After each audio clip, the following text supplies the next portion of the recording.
Hello guys, hope you are all fine.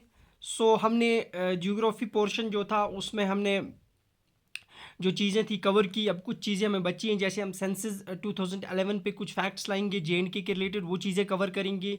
बाकी और जो चीज़ उसमें बची होगी वो साथ साथ उसके वीडियोस अपलोड होते रहेंगे। और काफ़ी डिमांड थी बच्चों की कि सर जर्नल साइंस पे आप वीडियोस अपलोड करो। हमने वही चीज़ें कवर करेंगे जहाँ से आपको क्वेश्चंस पूछे जाएंगे, और पक्के यहाँ से क्वेश्चंस पूछे जाते हैं और बार बार एग्जामिनर जर्नल साइंस पोर्शन में यहाँ से क्वेश्चन पूछता है।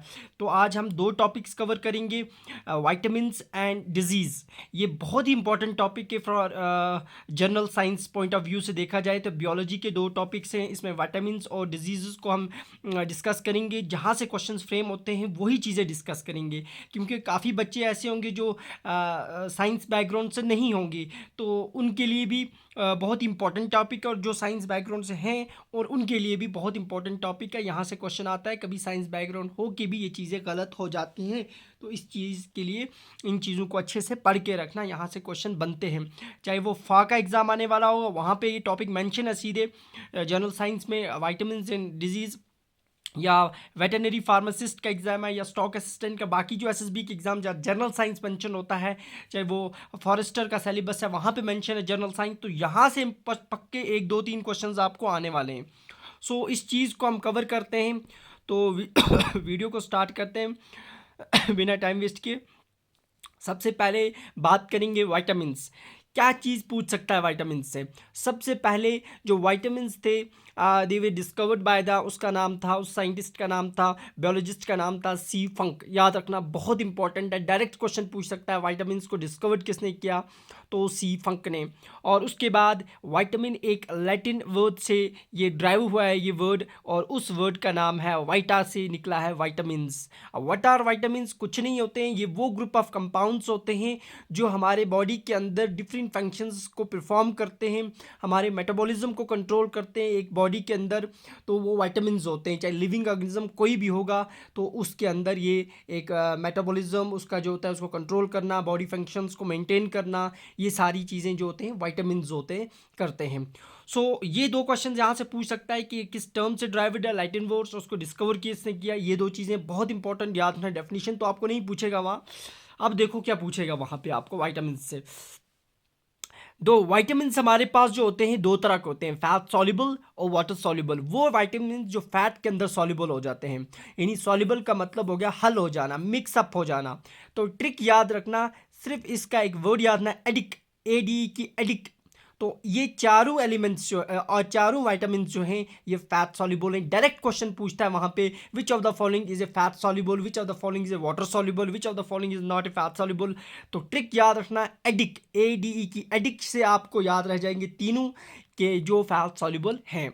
और वाटर सॉल्युबल कैसे याद रहेगा कि जो पानी के अंदर हल होते हैं, बी और सी, विटामिन बी और विटामिन सी जो होते हैं वो पानी के अंदर हल होते हैं। अब जो साइंस से नहीं भी बैकग्राउंड होगा, 10th तक तो आपने साइंस पढ़ी होगी, तो एक सेल्स के नाम सुना होगा, जैसे RBCs होते हैं, रेड ब्लड सेल्स होते हैं, वैसे वाइट ब्लड सेल्स होते हैं, WBC क्या होते हैं, वाइट ब्लड सेल। तो वाइट ब्लड सेल याद रख लेना, W से हो गया जो पानी के वाटर, W से क्या होता है वाटर, और BC हो गया हमारे पास वाइटामिन। तो पानी के अंदर जो वाइटामिन हल होते हैं तो वो होते हैं B और C।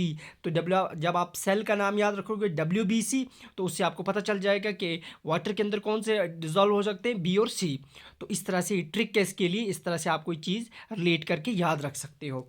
और उसके बाद कंटिन्यू करते हैं आगे। इन सब विटामिन्स को डिटेल में पढ़ना है, यहाँ से क्वेश्चन पूछते हैं वो चीज़ें हम डिस्कवर इसमें करेंगे। और बाद में आपको ट्रिक भी बोलूँगा जिससे वो चीज़ें, ये विटामिन्स आपको आसानी से याद रहेंगे। देखो विटामिन ए बहुत बार क्वेश्चन आया है एग्जाम में, बहुत बार SSB ने पूछा है।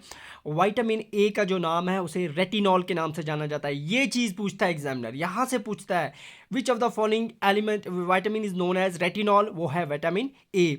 और ये चीज़ पूछता है कि इसकी अगर इस विटामिन की किसी इंसान में कमी हो जाएगी, डिफिशिएंसी हो जाएगी, तो उससे एक बीमारी होती है, उसका नाम है नाइट ब्लाइंडनेस, या उसको बोलते हैं निक्टेलोपिया। याद रखना बहुत इंपॉर्टेंट, निक्टेलोपिया या फिर उसे नाइट ब्लाइंडनेस। तो इसकी डिफिशिएंसी से जो डिजीज़ होती है उसका नाम याद रखना। और ये इस विटामिन को क्या बोलते हैं, रेटिनॉल। ये दो क्वेश्चन यहाँ से फ्रेम होते हैं, बहुत इंपॉर्टेंट, ये चीज़ पढ़ के रखना अच्छे से। उसके बाद नेक्स्ट विटामिन बी। अब बी सीरीज आएगी, B1, B2, B3, ये बहुत इंपॉर्टेंट है। विटामिन B1 जो है इसे थायामीन के नाम से जानते हैं। किसके? कभी डायरेक्ट एग्जामिनर पूछता है which of the following is a thiamine, vitamin B1, B2, vitamin A, vitamin K, तो पूछ सकता है ऐसे। विटामिन बी जो होता है इसे थायमीन के नाम से जाना जाता है। बहुत इंपॉर्टेंट है, ये याद रखना इसका निकनेम। और इसकी डिफिशिएंसी अगर हो जाएगी, किसी इंसान में इसकी कमी हो जाएगी, तो उसको एक बीमारी लगती है, उसका नाम है बेरी। बहुत बार एसएसबी ने ये पूछा है, beri is caused by vitamin B1, याद रखना। इसमें इंसान के मसल्स, उसके लिम्स जो होते हैं बिल्कुल कमज़ोर हो जाते हैं, उस डिजीज़ को हम बेरी बोलते हैं। उसके बाद सेकंड थर्ड जो है विटामिन B2, इसे राइबोफ्लेविन बोलते हैं। याद रखना, ये चीज़ें याद रखना, यहाँ से क्वेश्चन बनते हैं। ये दो चीज़ें जो होती हैं ना विटामिन के बारे में, यहाँ से क्वेश्चन एग्जामिनर फ्रेम करता है, किसी भी एग्जाम में देखोगे आप। राइबोफ्लेविन इसको बोलते हैं, विटामिन B2 को, ये चीज़ याद रखना। अगर इसकी डिफिशियंसी होगी तो उससे एक बीमारी लगती है, उसको बोलते हैं एरिबोफ्लेविनोसिस। याद रखना, इसमें इंसान की स्किन में क्रैक पड़ जाते हैं। बहुत इंपॉर्टेंट है, ये नहीं पूछे किससे खाओगे, तो ये वो चीज़ें यही याद रखना। जो एग्जामिनर की डिमांड है उसी अकॉर्डिंगली हम भी चलेंगे, ताकि आपकी सिलेक्शन करवा के रहें। तो याद रखना, डिफिशियंसी से एरिबोफ्लेविनोसिस होती है, स्किन क्रैक्ड हो जाती है, ये चीज़ याद रखना। नेक्स्ट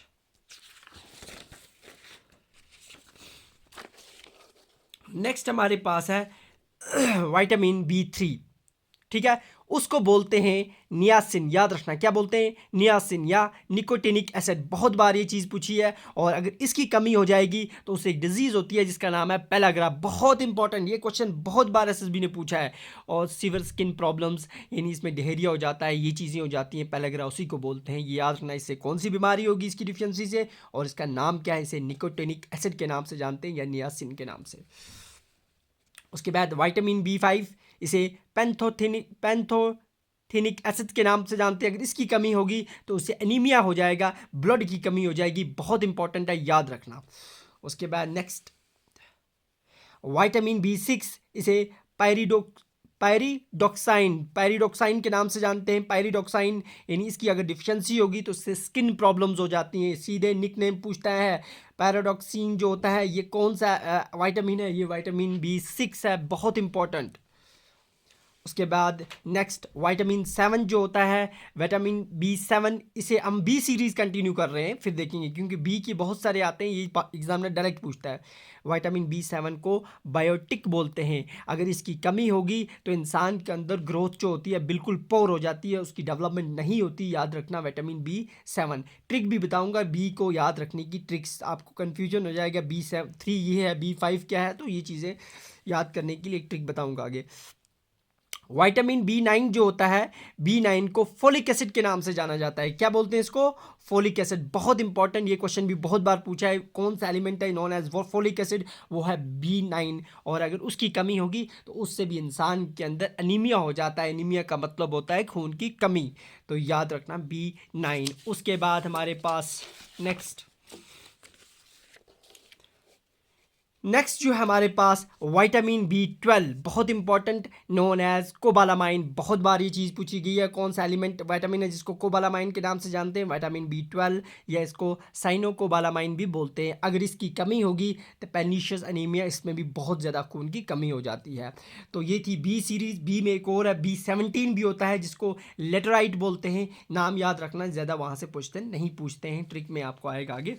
और उसके बाद बी सीरीज़ ख़त्म होती है। उसके बाद विटामिन C, बहुत बार ये क्वेश्चन आया है, known as ascorbic acid. Vitamin C को ही एस्कॉर्बिक एसिड के नाम से जानते हैं। और अगर इसकी डिफिशियंसी होती है तो स्क्यूरी डिजीज़ हो जाती है। स्क्यूरी डिजीज़ ऐसी डिजीज़ होती है जिससे इंसान की जो टीथ्स होते हैं, जो उसके गम्स होते हैं, उसमें ब्लीडिंग होना शुरू हो जाती है दांतों में, तो उसे बोलते हैं स्क्यूरी। ये पूछ सकता है स्क्यूरी डिजीज़ क्या होती है, इसमें दांतों में क्या हो जाते हैं, सुराख हो जाते हैं और ब्लीडिंग होना शुरू हो जाती है। ये किस विटामिन की कमी की वजह से होते हैं? विटामिन C, या जिसे एस्कॉर्बिक एसिड पूछते हैं। 3 क्वेश्चन यहाँ से फ्रेम करता है विटामिन पे, याद रखना। उसके बाद विटामिन D, बहुत इंपॉर्टेंट, बहुत बार ये चीज़ें क्वेश्चन पूछी गई हैं एसएसबी में।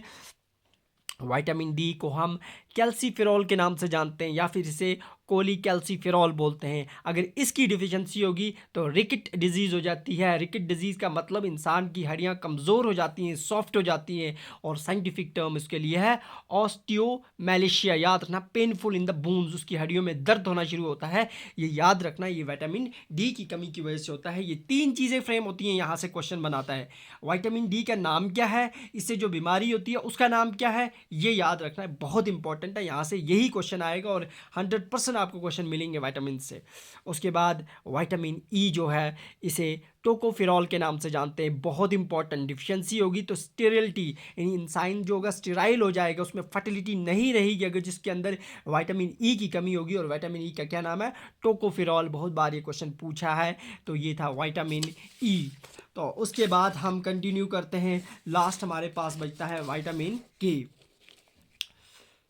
तो विटामिन के को हम फाइलोक्विनोन के नाम से जानते हैं। बहुत बार ये क्वेश्चन भी एसएसबी ने पूछा है। अगर इसकी डिफिशिएंसी होगी तो इंसान में ब्लीडिंग होना जो होती है, बहुत ज़्यादा ब्लीडिंग होगी, उसका खून क्लॉट नहीं होगा। क्लॉट का मतलब हो गया इंसान के अंदर एक टाइम होता है जिसका भी जख्म लग जाता है, इंजरी हो जाती है, तो इंसान का खून कुछ टाइम के बाद रुक जाता है, वहाँ क्लॉटिंग होती है, तो उसमें क्लॉटिंग ही नहीं होगी और उसमें ब्लीडिंग बहुत ज़्यादा होती है। ये होती है विटामिन के की कमी की वजह से।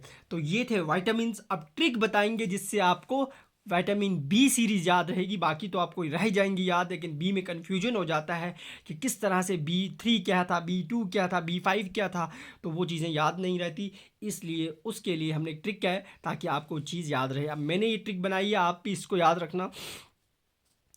True, TRUE, true nice pen पाया, मतलब ट्रू सच्चा वाला, फॉल्स नहीं है। ट्रू नाइस पेन पाया, नाइस हो गया बहुत ही अच्छा वाला पेन पाया मैंने, यूँ मुझे मिल गया बाय मिस्टेक, गलती से मुझे मिल गया। ट्रू नाइस पेन पाया by mistake for copy letter, ताकि मैं उससे कॉपी कर सकूं, लिख सकूं, कोई चीज़ कॉपी कर सकूं लेटर बाद में। तो इस तरह से ये ट्रिक याद रखना। ट्रू नाइस पेन पाया बाय मिस्टेक, मुझे गलती से मिला वो पेन, फॉर कॉपी लेटर, ताकि मैं उसे कॉपी करूं लेटर। तो ट्रू से आपको याद रहेगा, देखो TRU, ट्रू से, टी से आपको B1 थायामीन, टी से B2 आर रिलेट करना राइबोफ्लेविन, B3 से आपको NI निकोटिनिक एसिड, उसके बाद ये याद ना, उसके बाद B5 पेंथोथेनिक एसिड, B5, B6 इसी तरह से पैरोडॉक्सिन, PY से अल्फ़ाबेट से इन दोनों को आप रिलेट करना। पहले कौन सा अल्फ़ाबेट है, पायरोडिक्सिन, PY, P इसमें भी आता है, P इसमें भी, PY बाद में आता है, और पेन PA पहले आता है। तो इस तरह से आपको याद रहेगा। और B7 आपको याद रहेगा बायोटिक, और फॉर से FO, और फॉर से आपको फोलिक एसिड B9, और 12 आपको CO कोबालामाइन, और इसी तरह से 17 मैंने आपको बोला था, इंपॉर्टेंट नहीं है लेकिन लेटराइट याद रखना, ये 17 B17 को बोलते हैं। इस तरह से आपको इनको निक नेम्स जो होंगे वो याद रहेंगी कि किन नामों से इन्हें जाना जाता है। ये ट्रिक है, अब आपको भी अच्छी लगी होगी तो ये ट्रिक बनाना। ट्रू नाइस पेन पाया by mistake for copy letter, तो उससे ये चीज़ें आप रिलेट करके B सीरीज़ को याद कर सकते हो। तो ये था, this was all about vitamin. और आप डिजीज़ के बारे में देखते हैं, बहुत इंपॉर्टेंट, जहाँ से क्वेश्चन डायरेक्ट पूछ सकता है वही डिजीज़ हम कवर करेंगे। तो आज ये टॉपिक कंप्लीट करेंगे। सो उसके बाद नेक्स्ट हमारे पास आता है डिजीज़। देखो डिजीज़ में क्या होता है, डिजीज़ दो तरह की होती हैं। एक हमारे पास होती है डायरेक्ट इनेट डिजीज़, और दूसरी होती है एक्वाइर्ड। इनेट को कॉन्जेनिटल या एक्वाइर्ड जो होती है वो होती है दूसरी। ये जो इनेट होती है ये इंसान में पैदा होने से पहले ही होती है, बाय बर्थ, जब वो पैदा होता है उसमें वो चीज़ें होती हैं, उन्हें बोलते हैं ये इनेट। एक्वाइर्ड होगी जो इंसान में पैदा होने के बाद जो चीज़ें आती हैं, जो डिजीज़ आती हैं, वो एक्वाइर्ड होती हैं। अब इनेट में दो तरह की होती हैं, या जेनेटिक डिसऑर्डर होगा, उसमें जीन्स में म्यूटेशंस होंगी, ऐसी चीज़ें होंगी, तो उससे उसमें वो बीमारी आई होगी।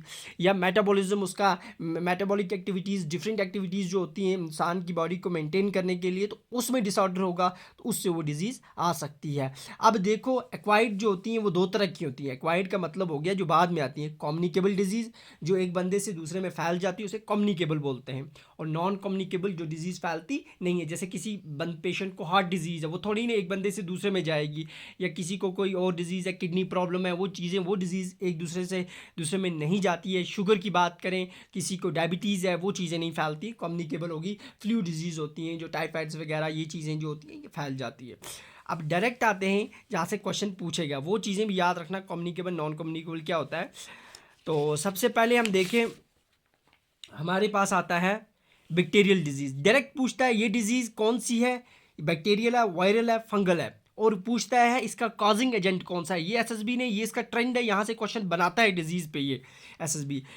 बैक्टीरियल डिजीज़ सबसे पहले वो डिजीज़ होगी जो बैक्टीरिया से होती हैं, जो बैक्टीरियल माइक्रो ऑर्गेनिज्म से, उनसे जो डिजीज़ होती है ना बैक्टीरियल बोलते हैं। उनमें कौन कौन सी है, उनका काजिंग एजेंट क्या, किससे वो होती हैं, डायरेक्ट क्वेश्चन आता है। देखो, पुल्मोनरी ट्यूबरक्लोसिस, ये इंसान के अंदर लंग्स की प्रॉब्लम होती है, ये माइकोबैक्टीरियम ट्यूबरक्लोसिस से होती है। इसका नाम याद रखना, इस बैक्टीरिया से ये डिजीज़ होती है, डायरेक्ट क्वेश्चन पूछता है। वूफिंग कफ, ये भी बैक्टीरियल डिजीज़ है, ये बॉडी टेलाप्यूटिसिस से होती है, बहुत इंपॉर्टेंट, याद रखना, ये आपको रट के भी याद रखना है। ये जो साइंस बैकग्राउंड से नहीं स्टूडेंट है उनको भी, और साइंस वालों को वैसे पता भी होगा, तो लेकिन फिर भी ये चीज़ें याद रखना। डिप्थेरिया जो होती है, ये कॉर्नी बैक्टीरियम डिप्थेरिया से ये डिजीज़ होती है, कौन सी, डिप्थेरिया, ठीक है ना, ये बहुत इंपॉर्टेंट है, ये चीज़ याद रखना। उसके बाद हमारे पास आता है कॉलरा। कॉलरा होती है वाइब्रो कॉलरा से, इस कॉजिंग एजेंट से ये डिजीज़ होती है। उसके बाद नेक्स्ट देखते हैं कौन सी बैक्टीरियल डिजीज़ है हमारे पास। लेप्रोसी, ये माइकोबैक्टीरियम लेप्रिया से होती है। इसी तरह से निमोनिया, ये स्ट्रिप्टोकोकस निमोनिया, यहाँ पे लिखा नहीं है मैंने, स्ट्रिप्टोकोकस निमोनिया से होती है, ये याद रखना। उसके बाद आता है टेटनस, बहुत बार पूछा है ये डिजीज़ किससे होती है, क्लोस्ट्रीडियम टिटानी, ये भी एक बैक्टीरियम है, उससे होती है। टाइफाइड, बहुत बार पूछा है, टाइफाइड किस कॉजिंग एजेंट कौन है उसका, सैल्मोनेला टाइफी, ये एक बैक्टीरियल डिजीज़ है। प्लेग्यू क्या होती है, ये यर्सीनिया पेस्टिस से ये डिजीज़ होती है, प्लेग्यू बहुत इंपॉर्टेंट है। सिफिलिस बहुत बार पूछा है, सिफिलिस भी बैक्टीरियल डिजीज़ है, सीधा पूछते हैं ये वायरल डिजीज़ है, बैक्टीरियल है, फंगल है। जिसने पढ़ा होगा, जिसने ये चीज़ें देखी होंगी, उसको तो मार्क करने में बिल्कुल आसानी होगी। सिफिलिस जो होता है ये ट्रिपोनिमा पैलिडियम से होती है, बहुत इंपॉर्टेंट, ट्रिपल स्टार में रखना। तो ये थी बैक्टीरियल डिजीज़। नेक्स्ट जो होती हैं, जो वायरल डिजीज़ होती हैं, वायरस से होती हैं, वो कौन सी हैं, बहुत इंपॉर्टेंट डिजीज़, बहुत बार ये क्वेश्चन आया है यहाँ से। एड्स सेक्चुअली ट्रांसमिटेड डिजीज़ होती है, ये एक्वायर्ड इम्यूनो डिफिशियंसी सिंड्रोम इसे बोलते हैं, फुल फॉर्म भी याद रखना, बहुत बार पूछता है, एक्वायर्ड इम्यूनो डिफिशियंसी सिंड्रोम। और ये जिस वायरस से होती है उस वायरस का नाम है HIV, इसका फुल फॉर्म भी याद रखना, ह्यूमन इम्यूनो डिफिशियंसी वायरस, बहुत इंपॉर्टेंट। नेक्स्ट चिकन पॉक्स, बहुत बार पूछा हुआ क्वेश्चन है ये। चिकन पॉक्स जो होता है वायरल डिजीज़ होती है, और उस वायरस का नाम है वेर्सिल्ला जोस्टर वायरस। क्या नाम है उसका, वेर्सिल्ला जोस्टर वायरस, याद रखना।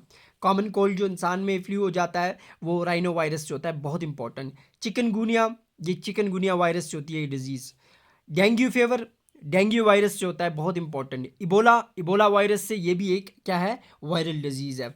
उसके बाद फुट एंड माउथ डिजीज़, ये foot and mouth disease virus से होती है, ये याद रखना। इनके काजिंग एजेंट या वायरल डिजीज़ है, बैक्टीरियल है, ये चीज़ें पता होनी चाहिए, यही क्वेश्चन वहाँ पे मिलते हैं। उसके बाद कुछ और वायरल डिजीज़ है। हेपेटाइटिस ए, ये आपको लीवर प्रॉब्लम हो जाती है, हेपेटाइटिस ए वायरस से होती है। मीलिस, ये मीलिस वायरस से है। मम्प्स के मीलिस पे क्वेश्चन आया था एसएसबी में, इसमें VLW में, जहाँ पे इंग्लिश में उन्होंने क्वेश्चन पूछा था, मील्स क्या, जिसको पता था ये डिजीज़ है उसने उसके साथ इज़ लगाया, और जिसको पता नहीं था उसने सोचा इसके आगे एस लगा हुआ है, तो वहाँ पे उसने आर का यूज़ कर दिया, मील्स आर, तो वहाँ पे उसका क्वेश्चन गलत हुआ। जिसने डिजीज़ पढ़ी होती उसका वो क्वेश्चन ठीक था। तो मील्स जो होती है ये मील्स वायरस से, और एक मील्स क्या है, एक डिजीज़ है। MERS फुल फॉर्म याद रखना, मिडल ईस्ट रिस्पायरेटरी सिंड्रोम, ये कोरोना वायरस से होती है, बहुत इंपॉर्टेंट। जो बीमारी फैली हुई थी मिडल ईस्ट रिस्पायरेटरी सिंड्रोम था, ये कोरोना वायरस से। और मम्प्स, शायद मम्प्स था, ये मीलिस, ऐसा ही क्वेश्चन आया था एसएसबी में, जेके इसमें VLW में।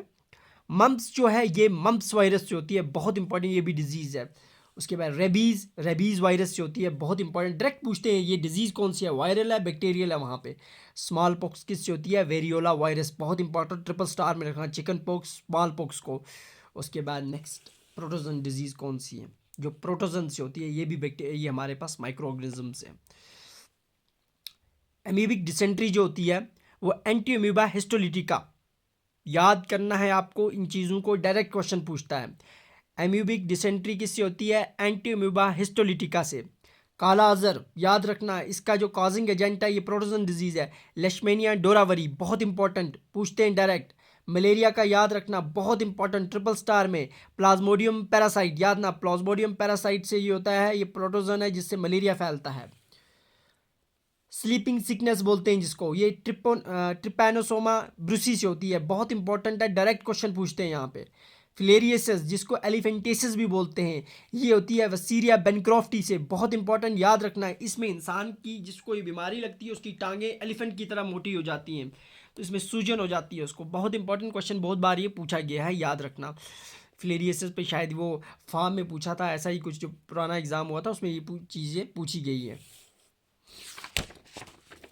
नेक्स्ट, इंसोमिया जो होती है इसे स्लीपिंग सिकनेस बोलते हैं, सोने की बीमारी, ये ट्रिपोनीमिया से होती है, याद रखना इंपॉर्टेंट।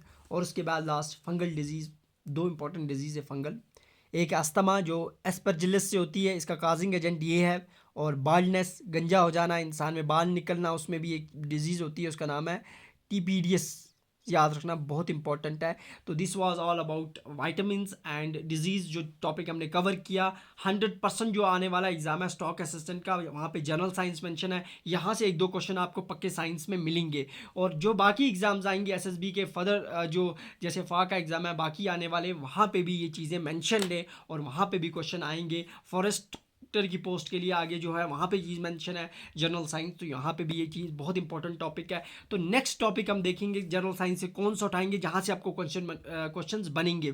एक तो बहुत इंपॉर्टेंट है फैक्ट्स अबाउट ह्यूमन बॉडी, वहाँ से क्वेश्चन बनते हैं। और दूसरा यहाँ पे कि बियोलॉजी के अंदर कौन कौन सी इन्वेंशंस हुई, कौन कौन से साइंटिस्ट बियोलॉजिस्ट जिन्होंने कोई चीज़ें इन्वेंट की, वहाँ से क्वेश्चन आते हैं। वो एक टॉपिक पे क्वेश्चन हम ज़रूर, उस पर भी एक लेक्चर्स लाएंगे आपके लिए वीडियो। तो इंशाल्लाह मिलते हैं कल। होप आपको वीडियो अच्छी लगे और हमारा कंटेंट अच्छा लगे। वीडियो को शेयर करो, लाइक करो, चैनल को सब्सक्राइब करो ताकि हमें भी मोटिवेशन मिले। और इसकी पीडीएफ आपको टेलीग्राम में मिल जाएगी, अपलोड कर देंगे। तो बाकी मिलते हैं कल। ओके, अल्लाह हाफिज़, थैंक यू।